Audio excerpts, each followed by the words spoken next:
খাই আর না খাই কিন্তু টেবিল ভর্তি ইফতার থাকতেই হবে, যেন চোখের এক শান্তি। আম্মুকে বললাম আজকে বিরিয়ানি করো, আর এইদিকে হচ্ছে ভাজা পোড়া তো আছে, ভাজা পোড়া ছাড়া ইফতার একদমই অসম্পূর্ণ লাগে। তো তারপর হচ্ছে ইফতারের জন্য আমরা বিরিয়ানি বসিয়ে দিলাম।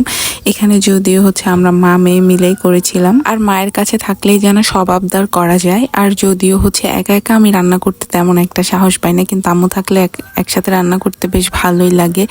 আসলে কতটুকু খাবো না খাবো সেটা ইম্পর্টেন্ট না, বাট হচ্ছে রান্না করতে ভালো লাগতেছিল। তো এখানে হচ্ছে বিরিয়ানির জন্য আগে হচ্ছে প্রেসার কুকারে মাংসটা হচ্ছে কষিয়ে নিয়েছিলাম, জাস্ট শুধু চালটা দিয়ে এখানে হচ্ছে একটু নেড়ে চেড়ে বসিয়ে দিই। সময় একটু কম ছিল যেহেতু ইফতারের টাইম হয়ে যাচ্ছে, টুকিটাকি আরো রান্না বান্না ছিল, এটা হচ্ছে জাস্ট ইফতারের জন্য রেডি করা। তাই এখানে আমরা যেহেতু মানুষ কম আর কে কতটুকু খায় তাই হচ্ছে অল্পই রান্না। এটা ছিল দ্বিতীয় রমজানের দিন। আসলে ইফতারে আমার ভাজা পোড়া তেমন একটা ভালো লাগে না, হচ্ছে একটু খেলে আর তেমন একটা খেতে ইচ্ছে করে না, তাই হচ্ছে একদিন এক একটা করতে ভালো লাগে। কিন্তু যদিও হচ্ছে আমার শ্বশুর বাড়িতে সবসময় রেগুলার ভাজা পোড়া করতে হয়, যারা আমার রেগুলার ভিডিও দেখেন তারা জানেন গত রমজানেও হচ্ছে রেগুলার ভাজা পোড়াই করতে হয়েছিল। আর এখানে হচ্ছে অন্য কাজ বাকি ছিল, তাই আম্মু গ্যাস থেকে না আমি এখানে চুলায় নিয়ে আসছিল। দেন এখানে হচ্ছে শরবত বানানো। তো আমরা যেহেতু আজকে মা আমি ইফতার করবো তাই শরবতটা আমিই বানাচ্ছিলাম। যদি বাপের বাড়ি থাকতে সবসময় শুধু শরবত বানানোর দায়িত্বটাই পালন করতাম, কিন্তু শ্বশুর বাড়িতে শুধু শরবত না সবগুলোই করতে হয়, ইভেন একা নিজের হাতেই সবগুলো করতে হয়। আর কিছু অবিবাহিত মেয়েরা আসতে সারাদিন পোস্ট করে, এই রমজানও স্বামীর জন্য শরবত বানানো হলো না। তাদেরকে বলতেছি আসলে তাদের জন্য এক বালতি সমবেদনা।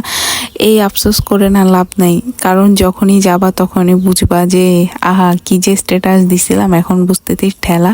আর এখন এখানে হচ্ছে আমাদের বিরিয়ানি হয়ে গিয়েছে, যদিও বিরিয়ানিটা এখন খাবো না, জাস্ট রান্নাটা করে রাখলাম। আর এখানে একটু হচ্ছে ইফতার সবকিছু মেখে নিয়েছিলাম, কারণ ইফতারের মধ্যে আসলে ভাজা পোড়া না খেলেও ভালো লাগে না।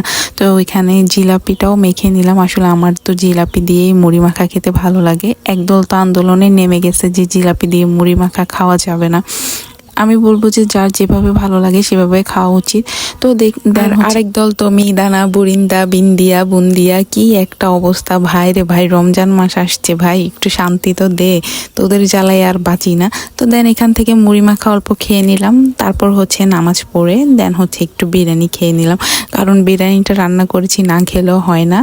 তো বিরিয়ানিটা সত্যি অনেক মজা হয়েছিল, যদিও আপনাদের ভাইয়াকে একটু মিস করতেছিলাম, কারণ আপনাদের ভাইয়ের বিরিয়ানি খুবই পছন্দ।